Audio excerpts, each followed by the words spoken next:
I don't understand why you would hate on vodka. Vodka is one of the great classic spirits. Why hate on vodka? What did vodka ever do to you?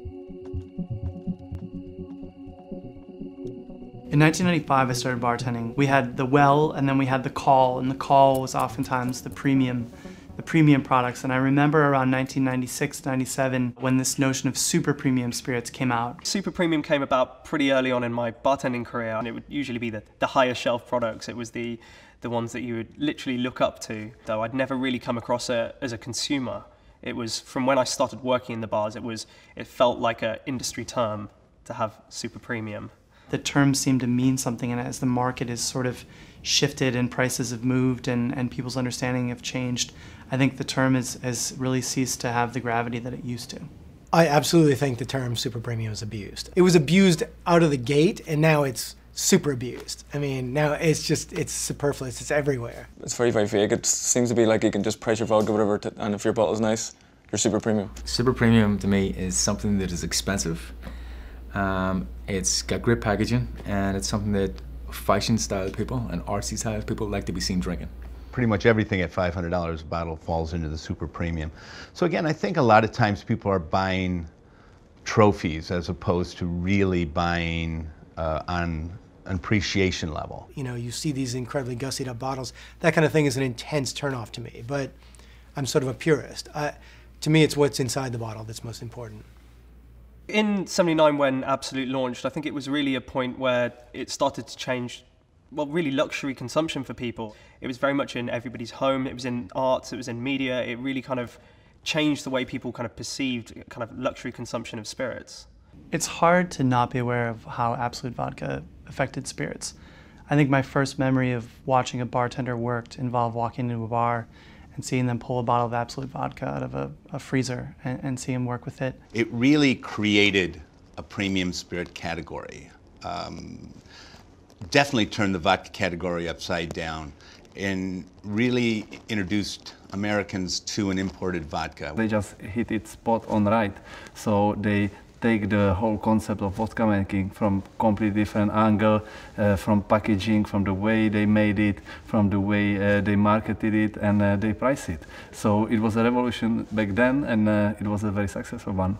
I think that for a long time, premium vodka, or super premium vodka for that matter, meant flavorless vodka. And the most flavorless, neutral vodka was the most valuable, or that was the most valuable trait. And now I think the pendulum is swinging, and we see vodka that has character, that has typicity. And I think these are the sort of vodkas that bartenders like myself are really interested in working with.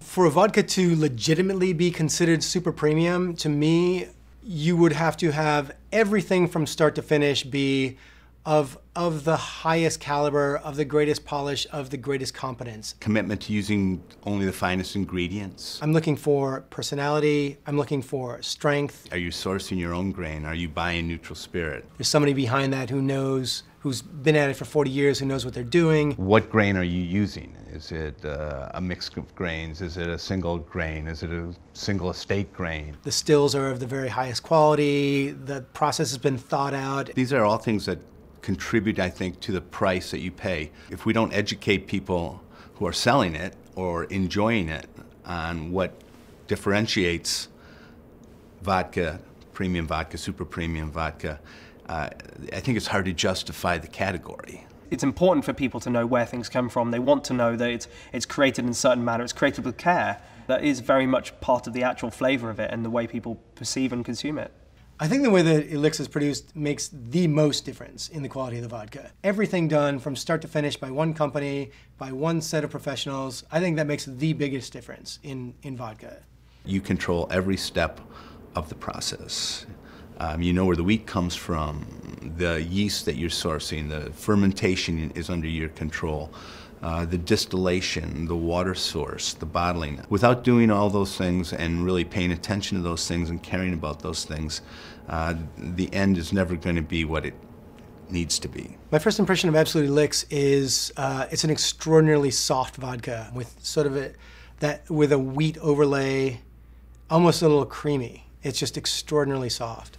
It's Absolut, but it's different. It's much more pronounced, it's soft, it has a beautiful richness to it. The mouthfeel is unique.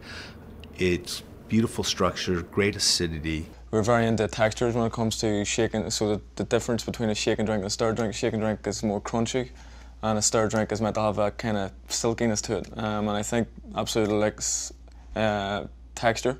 It's fantastic for a martini. I think it really highlights what a martini should be, and I think it's going to work really well in that. When I drink vodka, I want it to be clean, I want it to be elegant. Whenever I use a well-made vodka, I want to demonstrate why it's a well-made vodka, especially when something's had a lot of care and attention put into the creation of it. I think it's very important to be respectful to how you're going to mix it afterwards. This is a level of vodka that I wouldn't mess with too much. The way I drink at home is the way I would basically deal with this in a bar. I would absolutely use it in a martini because it's that level of thing, but what I like to do at home is just to notch it with a little something that moves it one way or another. A little tiny bit of aromatic bitters, maybe just a little bit of herb, but not taking it too far afield, not cutting it with tons of juice and citrus and whatnot, just using it very succinctly.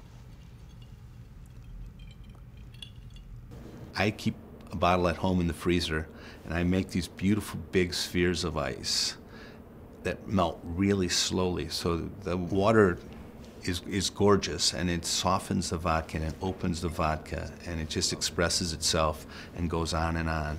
It's lovely.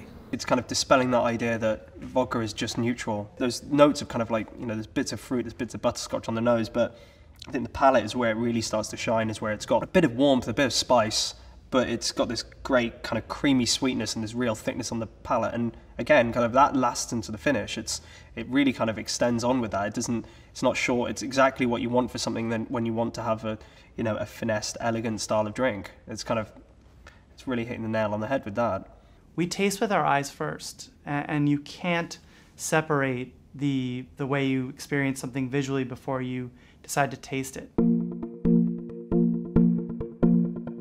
I love the bottle just because it is so different. I love that somebody had the guts to come and do a bottle which is small, because that's how I approach things. What can I add to it? What can I make difference which nobody does?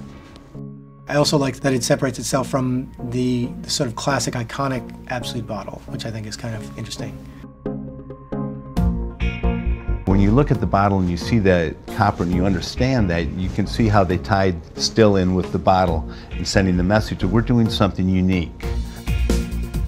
It's got elements of the copper, it's got elements of kind of bringing that story to people, and I think that's really great. It's a bold move, and I think it's really fantastic.